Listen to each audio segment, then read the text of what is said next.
దేవుని ఆత్మ లేదు వారిలో, సాతానాత్మ పనిచేస్తుంది. కాబట్టి వారి శరీరాన్ని ఏం చేస్తున్నారంటే గాయాలు చేసుకుంటున్నారు, గాయపరుచుకుంటున్నారు.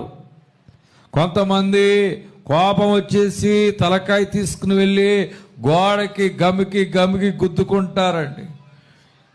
ఆ కోపావేశములు గుద్దుకుని నరాలు దెబ్బతిన్నాక ఎన్ని మందులు వాడినా తగ్గట్లేదు, తలకాయ పోటు వస్తుంది, ఎన్ని హాస్పిటల్కి వెళ్ళినా నాకు నయం కావటం లేదు.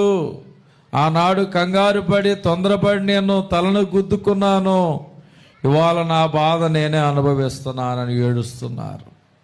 దేని స్తోత్రం. ఏమండి, దైవం ఏం చేస్తుందంటే ఒంటరిగా ఉంటే పాపమన్నా చేయమని ప్రేరేపిస్తుంది. ఒంటరిగా ఉంటే నీకై నువ్వు ప్రాణం తీసుకోమని ప్రేరేపించింది. ఒంటరితో